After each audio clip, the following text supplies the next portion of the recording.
Nothing like a smooth transition into the midday. Be sure to tune to The Shift Monday to Friday at 12:30 p.m. with Joinae Gibson on Glory 93.9 FM. The freshest wave of glory to hit the Bahamas.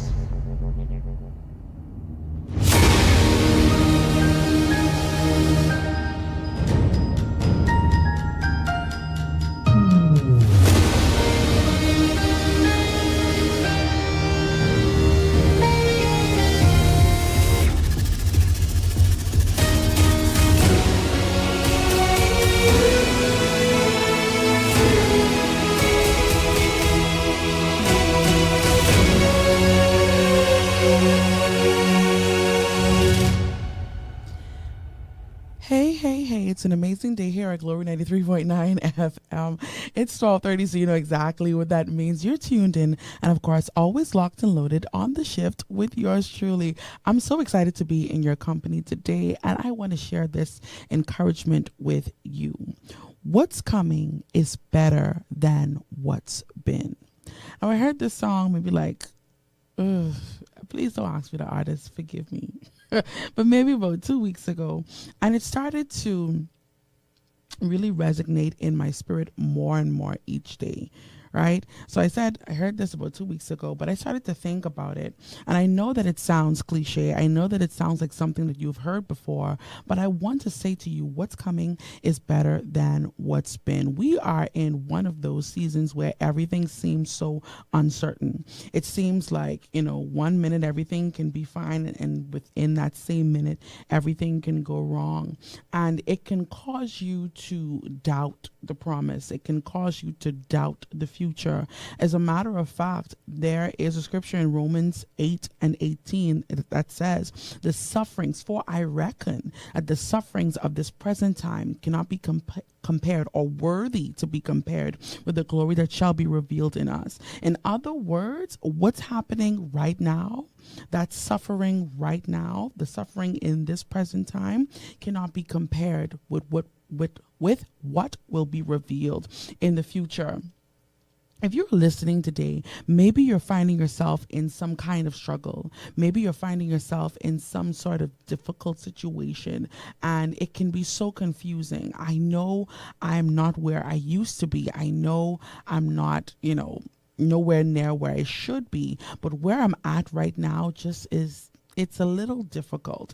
And I want to say that it simply is an indication that you are no longer comfortable in what's familiar. You're no longer comfortable in the routine, because you haven't fully stepped into what was promised. I want to say to you listening today, things feel quiet. Things feel stretched. Things feel unclear. Maybe you may be feeling it financially. Maybe you'll be feeling it. Hey, Colin, you may be feeling it spiritually. You may be feeling it socially, even emotionally and mentally. But I want to say to you that what's coming, it's better than what's been. Yes, I know. And this can go either way, right? Because you can say what was really good. You know, those people, before they give their life to Jesus, they was just living their best life, whatever they needed, however, how much ever they wanted to spend.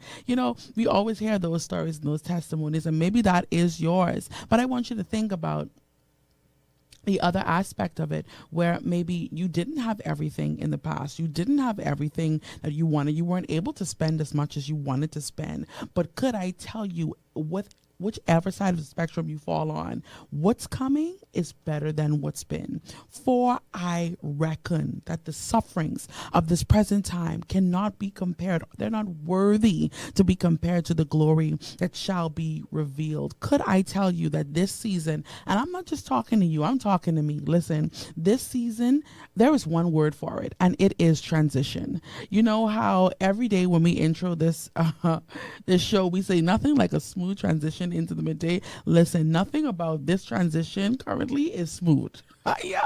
Help me, Holy Ghost, right? But the word for this season for you, and well, I know it for me, can be transition. Transition is the space between endings and arrivals. Transition is the space between endings and arrivals.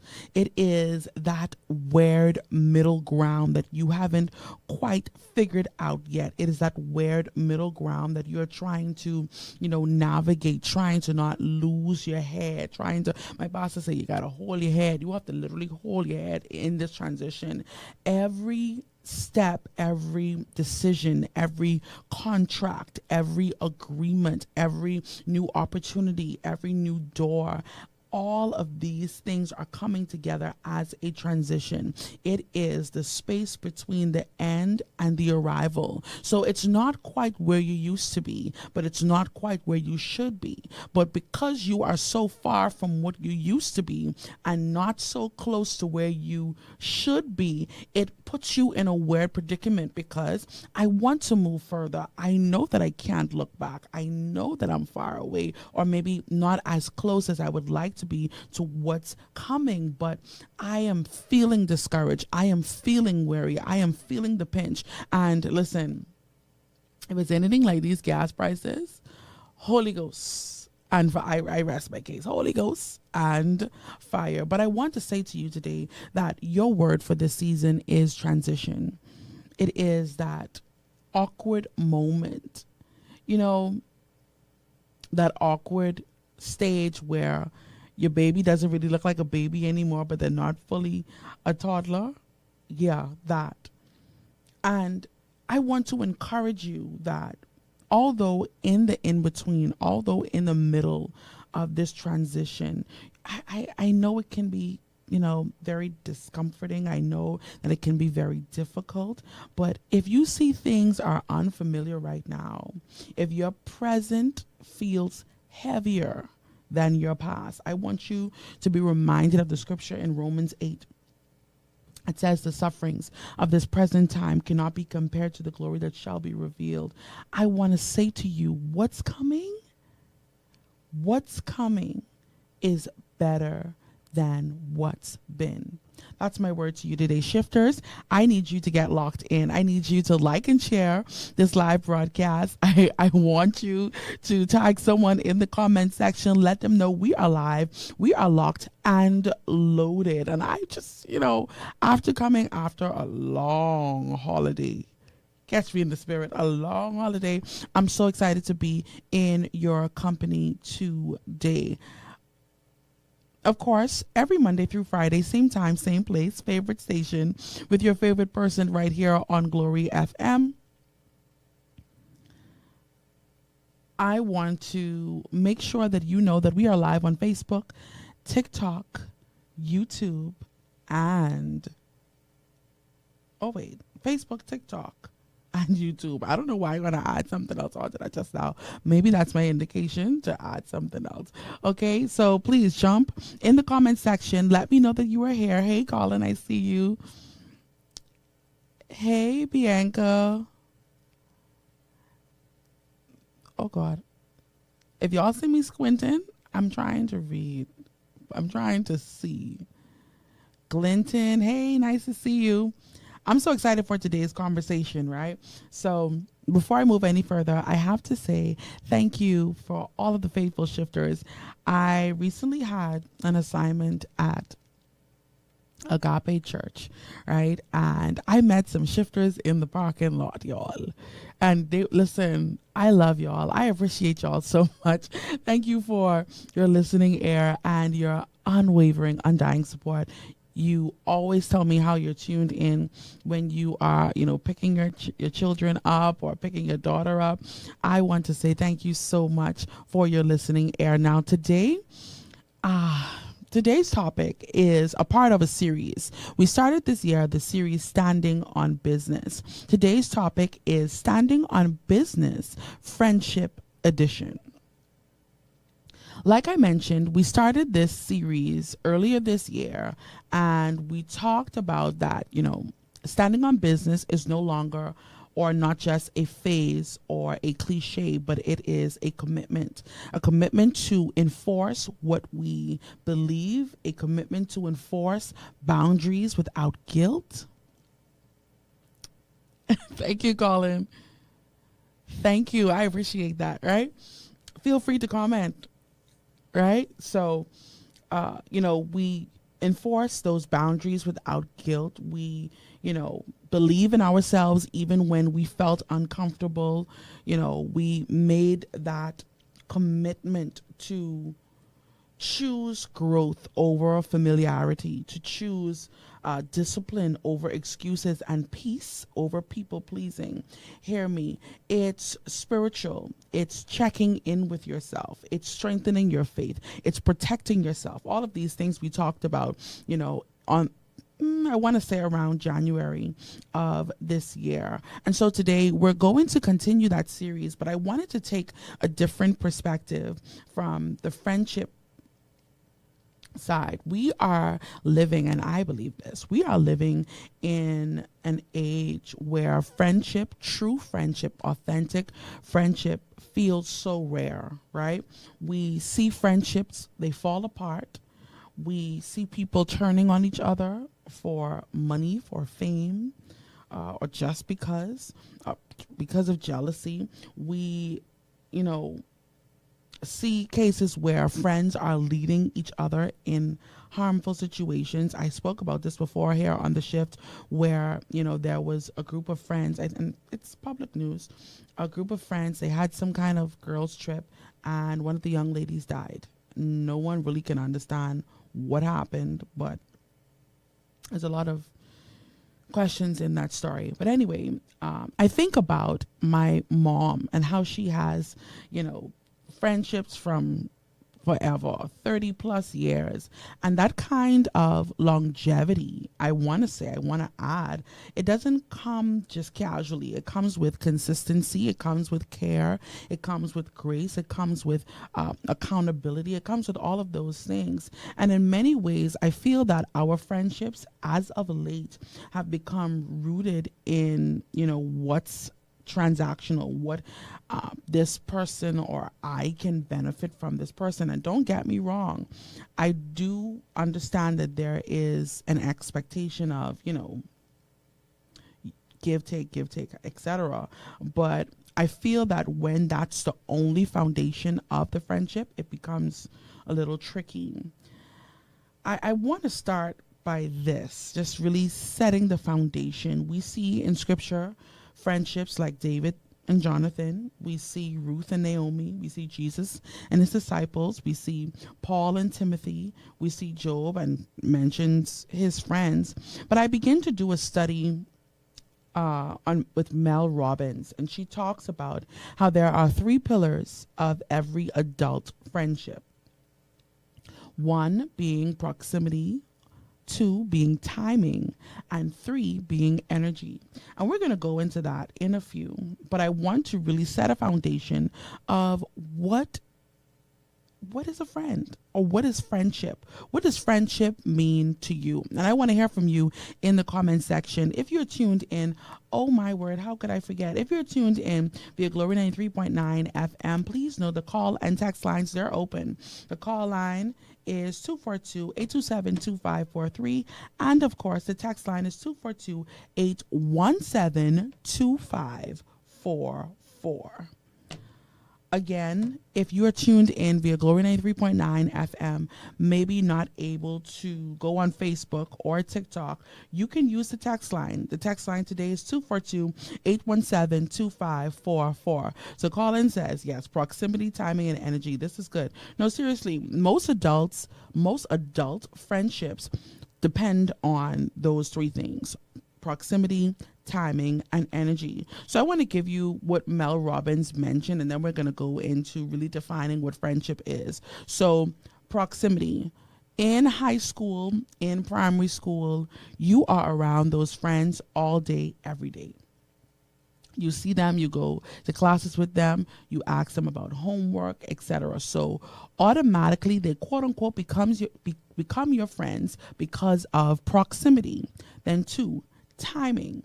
So everyone, let's say, if you take that example, okay, I'm always around these group of people, so we automatically become friends. Take that into the workspace. You are around your coworkers, you are around your bosses every day, 8 hours plus for some persons, right? And you are not always friends with your coworkers. And hear me. And that is simply because everyone is at a different space or stage in their life. So it speaks to the timing. Some may just be getting married. Some may have been in marriage for a very long time. Some may be trying to go off to school or, do something different with their lives. Some may have children, some may have different priorities. So the timing or the season of those group of persons, their lives don't line up with your life. So although we have proximity, although we're around each other every day or almost every day for numerous hours, it does not mean that we will align as friends simply because we're in two totally or different seasons or different timelines in our lives. The third one is energy. And I want to say, she mentioned energy, but I want to say interest. If I am a Christian and I am interested in the things of God, I'm interested in church, I'm interested in praise and worship. If I find a friend that, we share that mutual, thing where, okay, they enjoy church, they enjoy etc. But if for some reason that person falls off, then that interest doesn't align or the energies don't align. In the same way, if when you gave your life to God or you used to drink, you used to smoke, you used to go to the club, when you used to do those things, there were a group of friends who were good for that. And, you need at least one or two unsafe friends. One or two, right? Don't judge me, right? So you have those people, but when you move into a different interest, let's say you start going to the gym or you start going to do some kind of therapy or, some kind of group, maybe a book club, you start to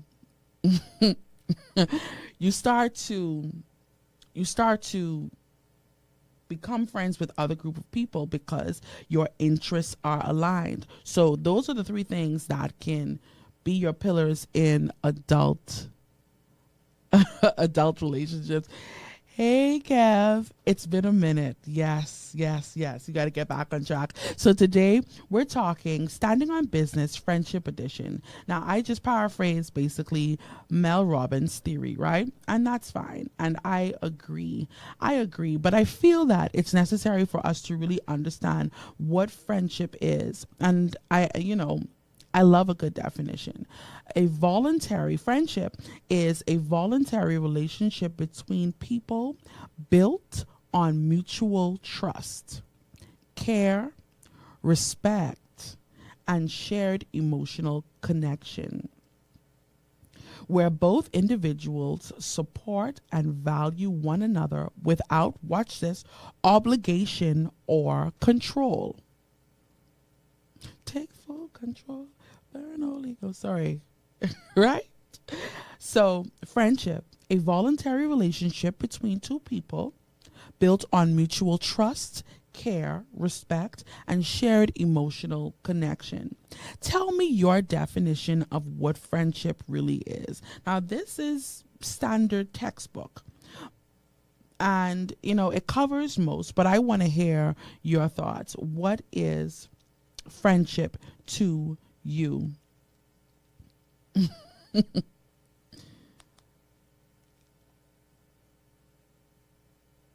Okay, I have an anonymous texter that says, "Hey Joinae, I am excited for today's topic. I feel that friendship is simply a mutual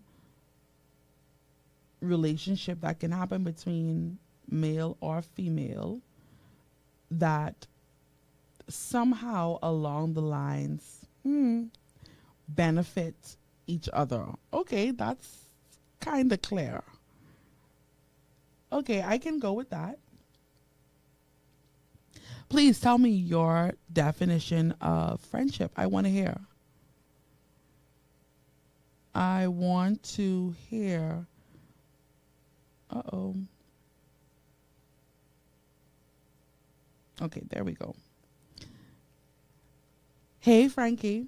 Okay, so we've already defined what friendship is. Now, let's really look at what a healthy friendship is. A relationship where both people experience mutual respect, we see this, honesty, encouragement, and emotional safety. If we're honest, we're not emotionally safe most of the time, but all right. Each person can grow, set boundaries, be authentic, and feel supported without the fear of manipulation or competition. Have you ever been around a friend or a group of people, maybe friend for lack of better description, right? But a group of people where you cannot be yourself? Where you have to literally reel in parts of your personality to not seem dramatic or to not seem overbearing or to not seem bougie or to not seem extra or to not seem away. Have you ever been around a group of people or a particular person that will make you feel uncomfortable for being yourself? Maybe it is the way you, like when they deal with the way you dress or the way you speak or the way you carry yourself. Have you ever been around that kind of person? Now, listen, I can testify where there are times that I literally had to reel in my personality because it can be a lot. It can be too much. And that is one of the signs of an unhealthy friendship, right? And I have it termed here or labeled here as toxic, right? A relationship characterized by imbalance, manipulation, disrespect, emotional harm, hear me, where one or both of the individuals consistently drain, undermine, or negatively affect the other's well-being rather than contribute to their growth. Now, if you're honest, there are some family relationships that are like this. We're talking about friendships today, but I just wanted to add that in there because there is a major imbalance, manipulation, disrespect, emotional harm on both ends that are causing our relationships not to last. I started to ask myself the question, why mommy and daddy and auntie those have those long lasting relationships and it's difficult for us to maintain relationships maybe for a year or for 2 years without someone having an issue, without there being some blow up, without there being some, anyway.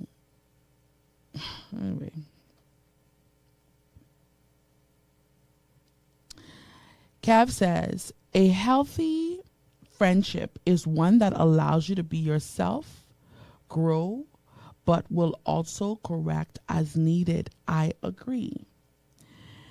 Hey, Jay, I've been thinking about you. Shifters, say hello to Jay Todd. Oh man, you were here in the Bahamas and I miss you, Nassau. I miss you. I was off the island. Please forgive me. I pray that all is well and I'm going to be in touch in a few. Please look out for a message from me.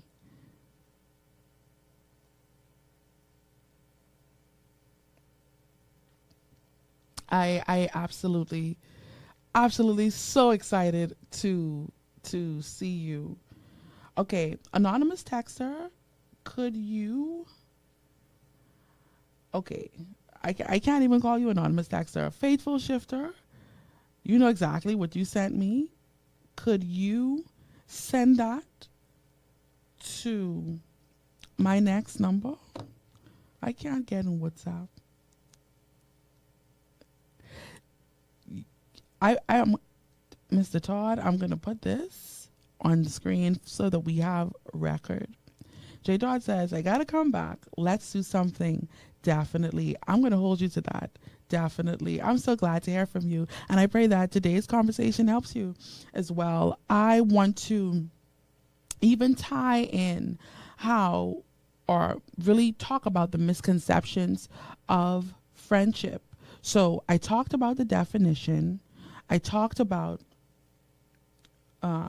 toxic. I talked about healthy, but I feel that there are a few misconceptions that we have about friendship, and I want to get that message in before. Okay, TikTokers, give me one moment. Let me get this.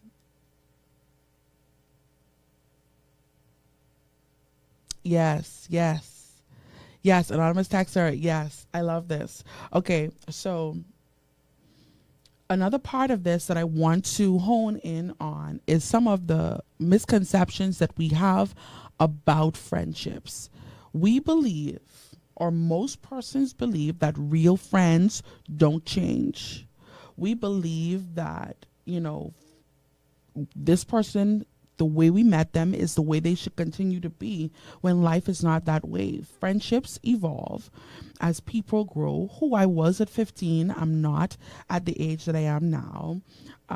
Change doesn't always mean betrayal, but it can represent development. And I think that we should give each other space for that. I feel that we get confused in this area, and there are so many misconceptions about friendships is simply because we refuse to compartmentalize. We refuse to divide who should be where. So we're labeling people who have proximity. We're labeling people who may be on our Facebook or on our TikTok or on any social media platform or have some kind of proximity to us, that they're automatically in that friendship group. Compartmentalize is defined as to divide, separate, or categorize thoughts, emotions, or aspects of life into distinct, isolated parts to prevent from influencing one, oh God, or another, right?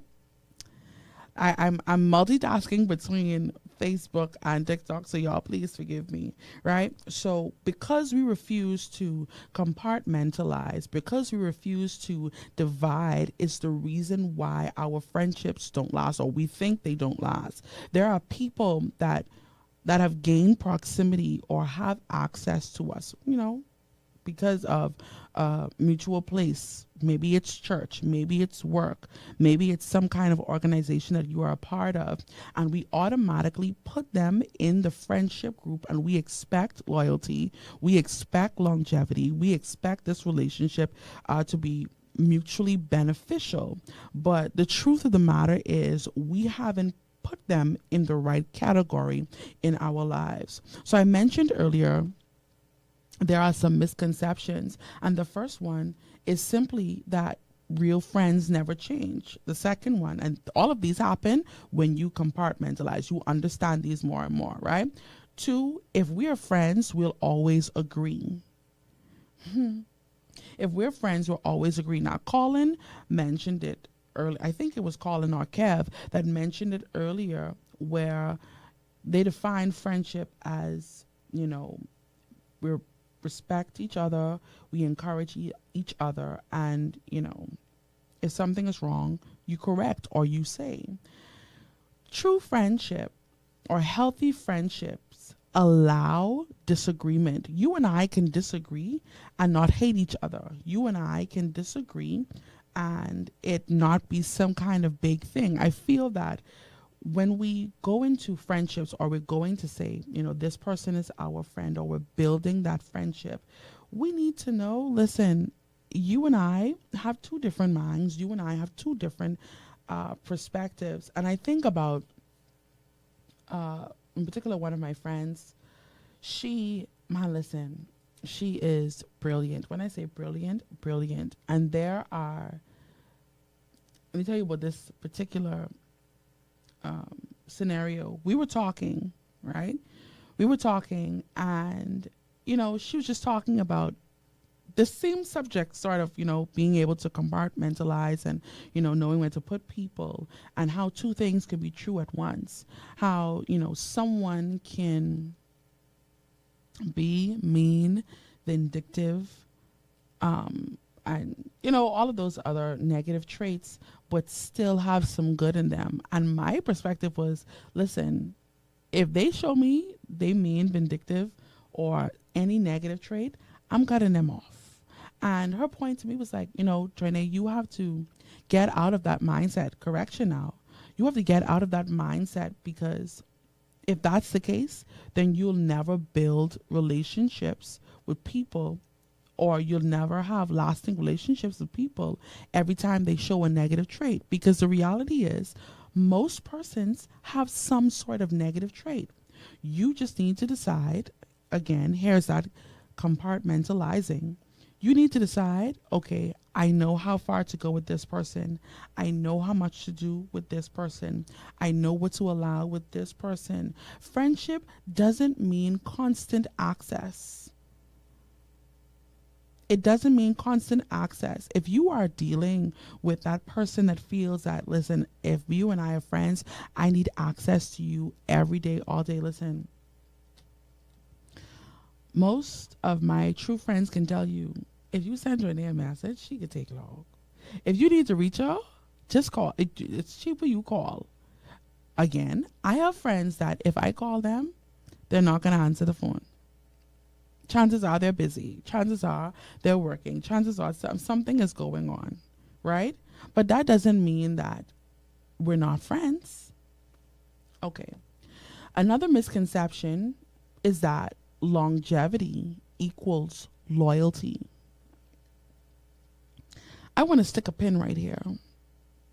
If you are honest, and we're still talking about standing on business, we're still talking about friendship edition. I want y'all to hear me good. Longevity, this is a misconception. Longevity equals loyalty. I want to pause. A few days ago, some days ago, we just celebrated Holy Week, right? And we talk about how Judas betrayed Jesus. And I want you to think about the longevity of Judas. He was there with the disciples, always around, always have access to Jesus, always had proximity, but it doesn't mean that he was loyal. Knowing someone for a long time does not automatically mean the relationship or that, however, is healthy or aligned with your current season. And I'm going to say that again. Knowing someone for a long time does not automatically mean the relationship is healthy or aligned for your life or this current season of your life. Because we, again, and I keep going back to this, but because we refuse to compartmentalize, because we refuse to have that distinct or that separation on the people in our lives and how far they should go, we assume, watch this, and it's tricky, and I want to hear your opinion as well, but we assume that because someone has been around for a long time, they're aligned with your current life now.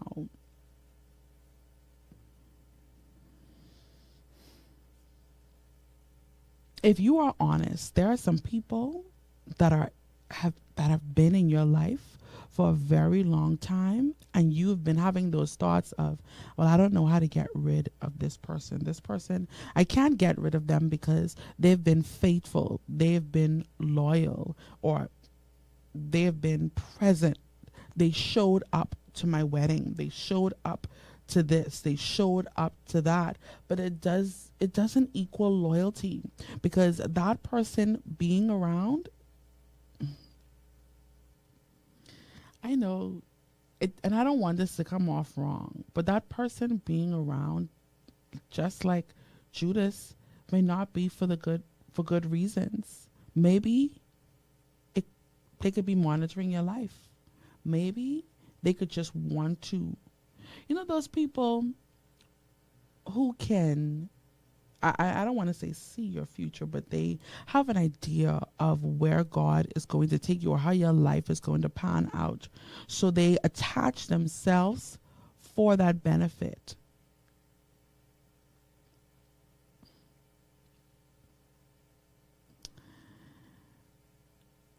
Colin says, and this is so true, Colin, and I think we're all guilty of it at some point in our lives. Colin says, I used to struggle with that and always felt like that I had an obligation to those people, and it drained me. Agreed, because we sort of take on this burden that, well, this person has always been there for me. This person helped me, boom, boom, boom. Or this person helped me in the roughest season of my life. Or this person helped me to navigate. And we feel obligated. We feel, you know something, Crystal? You're right, because I could feel it. I could feel it getting tight because it's quiet. It's all right, though. So you sort of feel that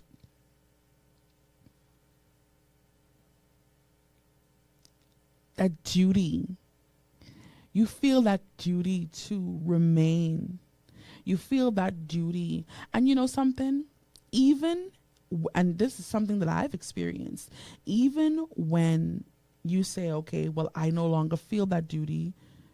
Okay, yes, you've been around for a long time. Yes, you know me from Jabim, but I don't feel obligated to explain. I don't feel obligated to share parts of my life with you just because you have been around for a long time. They will start a smear campaign.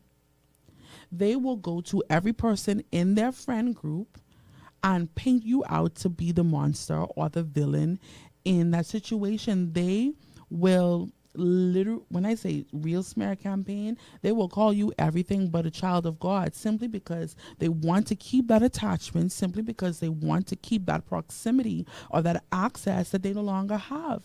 And they believe, and you have to even consider, you know, the areas of your life where you feel that because you've been around someone for long, because you've been around this person for so long, that you are automatically privileged to have certain information. And Colin says you have to have those honest conversations. No, really. Crystal says, stay right there. No, really, people, they will start a whole smear campaign. They will demonize you, literally. You will be the chief demon in their story, because they feel that because they've been around so long, because you've been around so long, because you know me since I was 10, because we went to primary school together, because we went to high school together, that this automatically gives you some sort of gold member card to my life.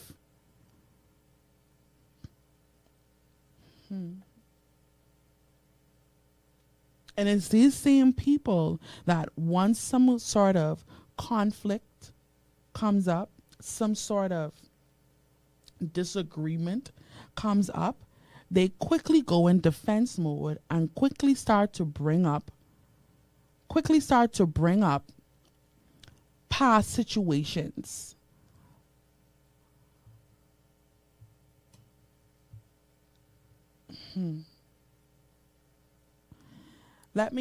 I have to define this.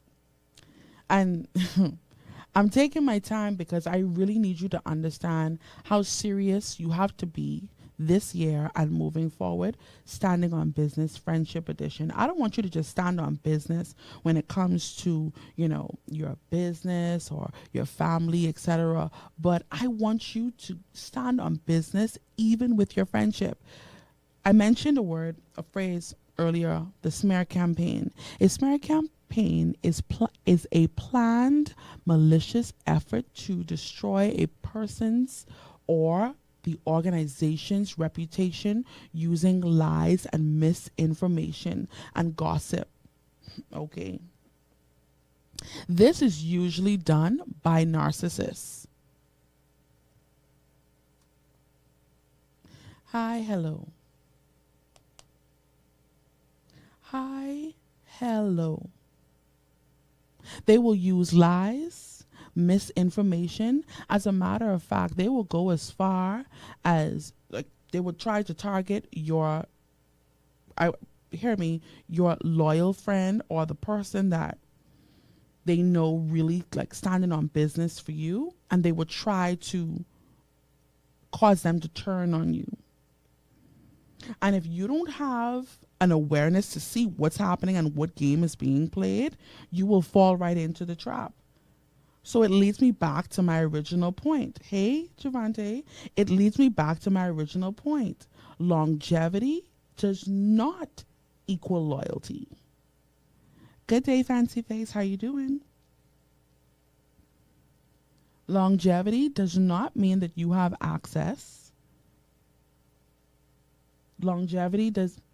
Anyway, again, it goes back to placing persons in the right categories. And this is something that I struggled with because I figured if I label you as a friend, if you get everything, you get every part of me.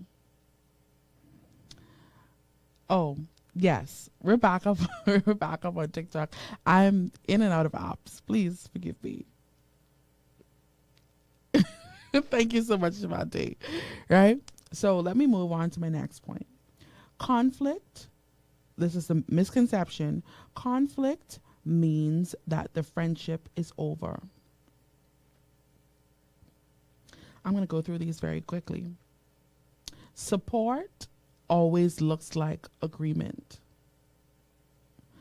The same friend that I was talking about earlier, I told her, I said, man, listen, I don't want to do this. It was something that was presented to me, and I said, listen, I don't want to do this.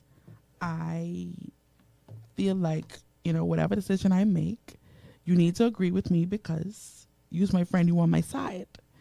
And she said, well, Joinae, I ain't gonna lie. I mean, whatever decision you decide to make, that won't change anything. But I don't think that this is something that you should do. I don't think your thoughts are good. I feel like you're freaking out. I feel like you overthinking it. I feel like, and she went down the list of, and when you're wrong because you go quiet. I went quiet because she was right. And support and being a true friend doesn't mean that you agree with everything that that person is saying.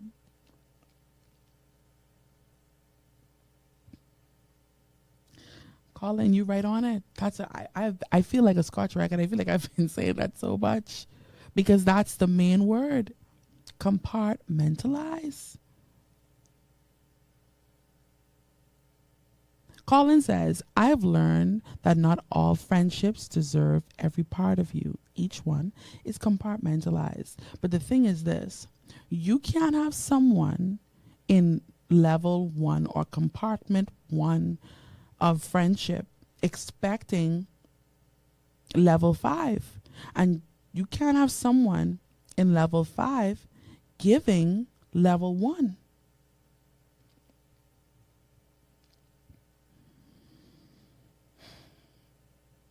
Another misconception that we have is that friendship is effortless. It requires no energy. It requires no intentionality.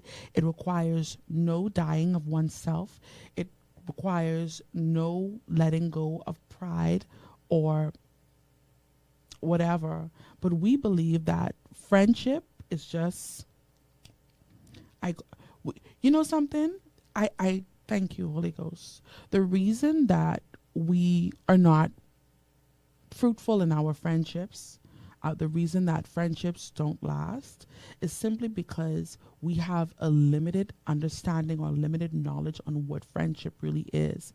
No one really teaches about friendship. We all just say from primary school, this is your friend, they're in your class, you share your lunch, this person is your friend. We run together on the playground, this is your friend.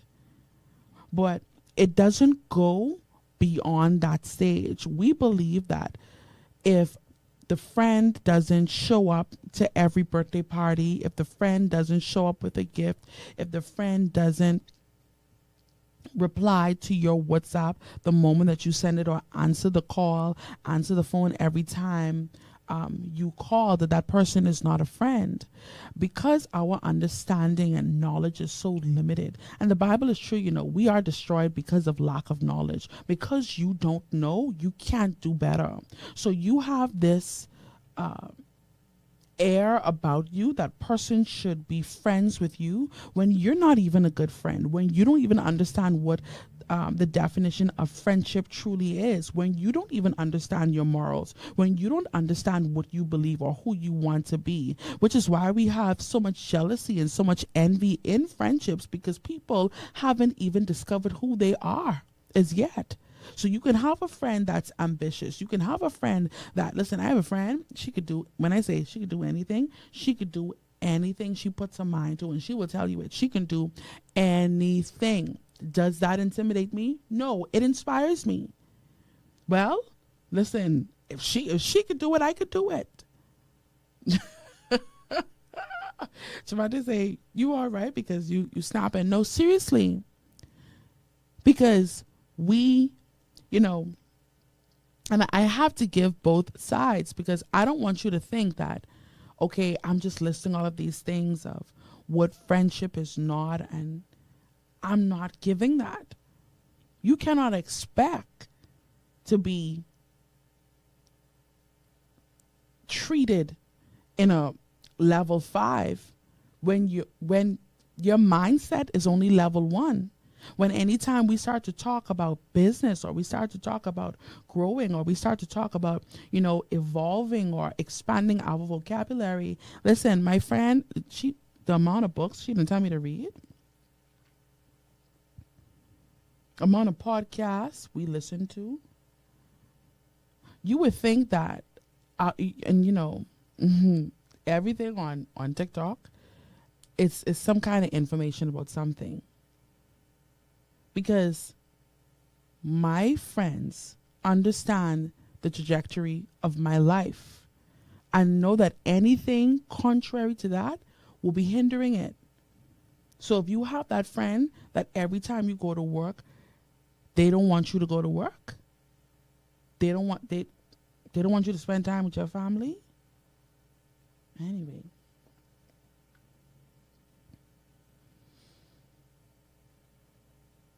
Friendships, you gotta have some categories. And I learned this the hard way. So don't mind me talking. I learned this. I learned this the hard way. Yeah, we don't talk. Right. Inner circle, close friends, social friends, seasonal connections, and assignments. I just gave you level. How much that is? 1, 2, 3, 5. Inner circle, that's the trusted voices. That's the persons that can get the truth out of you. And when I say the truth, don't judge me.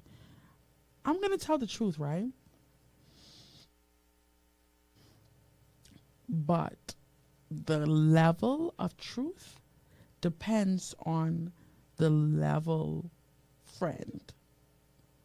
So level 5, this is my 5 being the highest, 1 being the lowest. Level 5 will get me snotty, tears, the stories that people don't know, the things that I can't say around people or a group of people that will or who have perceived me in a way. Level 5, close friends, social friends. Close friends, cool, we could hang. Colin says, that's it for you. Inner circle is like subscription, no, for real, members only, right?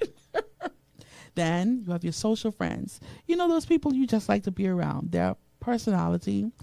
I met a friend maybe, I want to say a year, 2 years ago.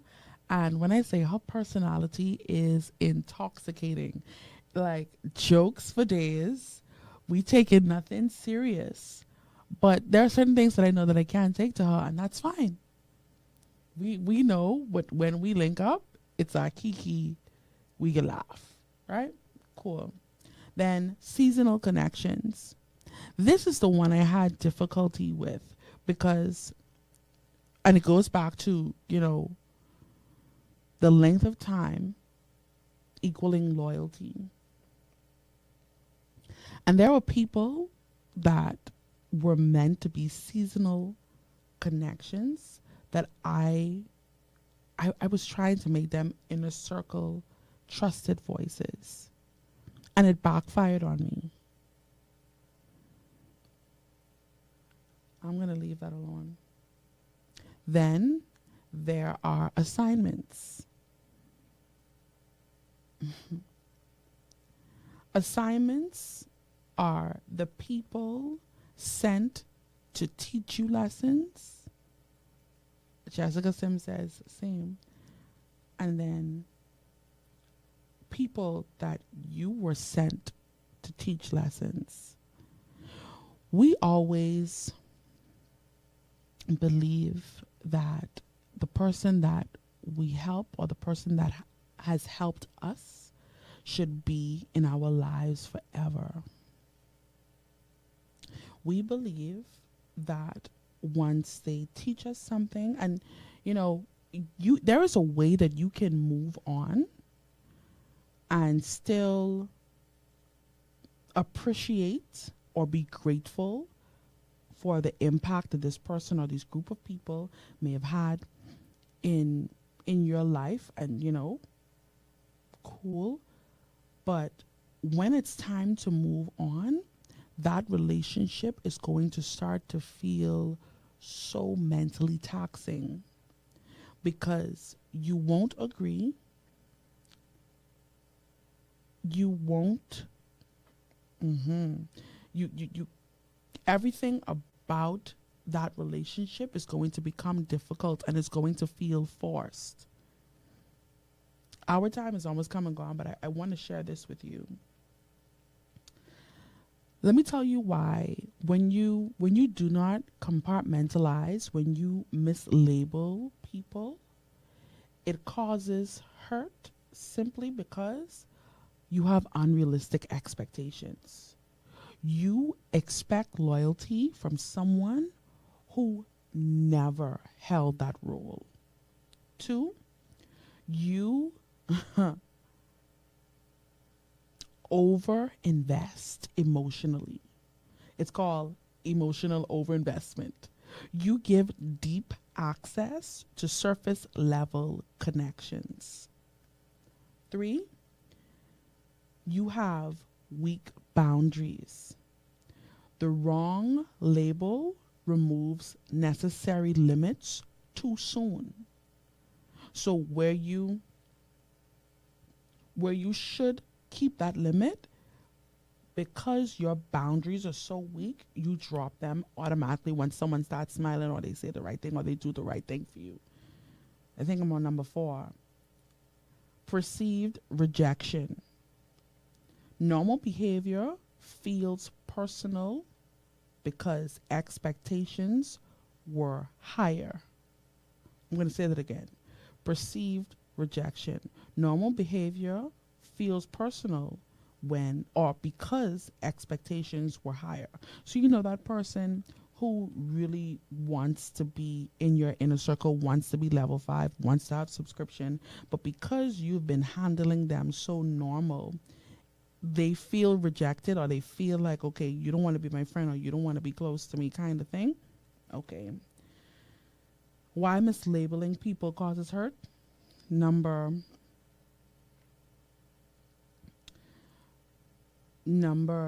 think on number 5, delayed maturity. Growth requires correctly identifying people's roles. Because you lack maturity or because your maturity is delayed, you take a minute to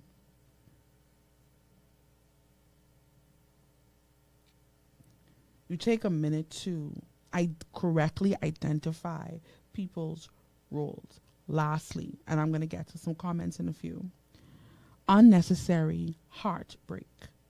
Sometimes there was no betrayal, only misidentification. No one betrayed you. What you called it, you just misidentified someone and put them in the wrong category. Good day, Dr. Burrows. Okay. Jessica Sims. Oh, man. Listen, trust me. She says, you're preaching to me and now I'm so guarded. Listen, I want to help you really navigate that, because there's a thin line between, you know, she said, Mom, you're talking to me today and I'm so ashamed. Don't be ashamed. Trust me. I'm speaking from experience.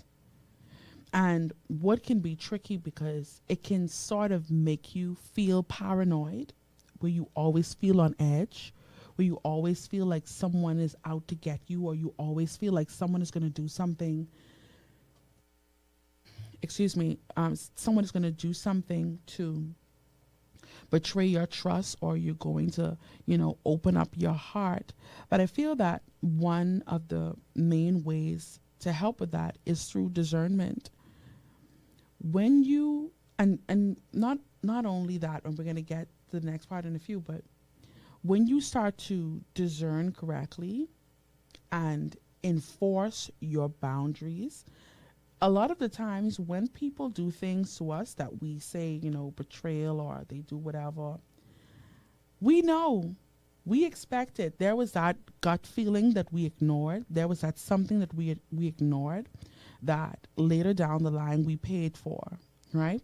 So the first thing I would recommend is discernment. The second thing that I would recommend is, and what we talked about today, is compartmentalizing. Don't be so guarded that it closes the level 5 people off, and you so busy trying to get rid of the level 1, so to speak, right?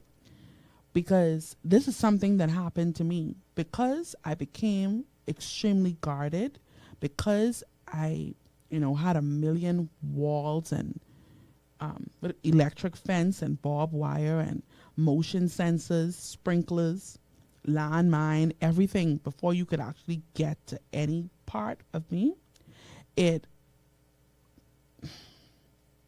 repelled the people that should be connected to me, or the people that I would need to get me to the next level. It repelled them away from me.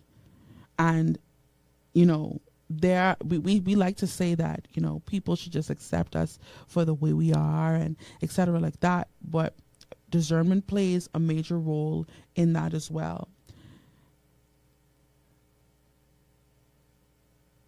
No, and trust me, this is what's going to help you.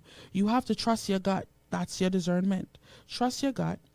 Know that there is a thin line between paranoia and discernment. Be sure that this.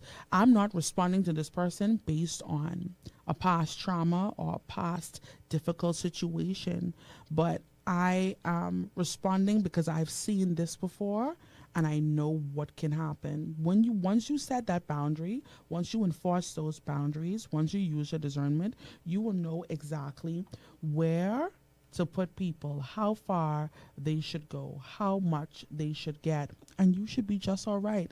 And it requires some self-talk. It requires some, looking at the man in the mirror. It requires, a lot. And it's not going to happen overnight. That's okay. But the truth of the matter is, you have to stand on business. If you are going to be someone that's a good friend, if you're going to be someone that wants to attract good friends, you got to do the internal work. You have to do the internal work. Colin says, I was about to say that setting the right boundaries will filter people right into the right compartments. Once you do that, you should be smooth sailing. Well, shifters, our time has come and gone, but it's not your only opportunity to join me every Monday through Friday, same time, same place, favorite station with your favorite person.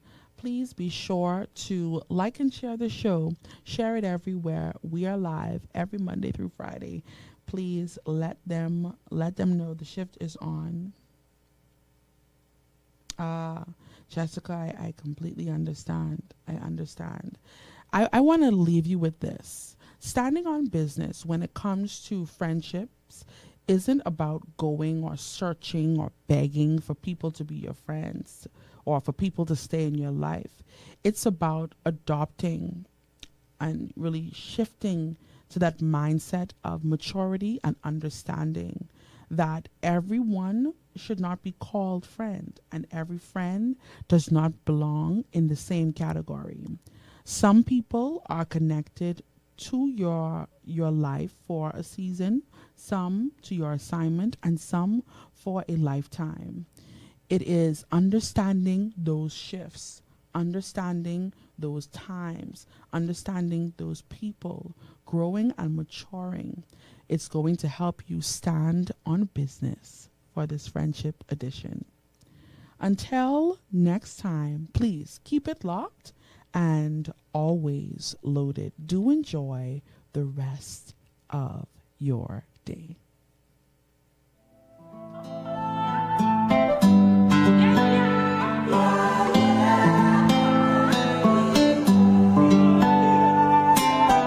Wake up in the morning, I'm blessed, I'm still here. Commanding my day and speak to it through prayer. He's the God of my day, God of my day, God of my day. He's the God of my day, He's the God of my day, God of my day, God of my day. He's the God of my day. Some people wait until something happens, then they start praying that it isn't so. What if you did things different? Can you imagine the favor that follows wherever you go? My prayer is not based on my day now. My day is based on my prayer. By grace, He has everything I say now. He is good. My prayer is not based on my day now. My day is based on my prayer. So even if it doesn't go my way now, He is good. He is good. He is good. He is good. Wake up in the morning, I'm blessed, I'm still here. Commanding my day and speak to it through prayer. He's the God of my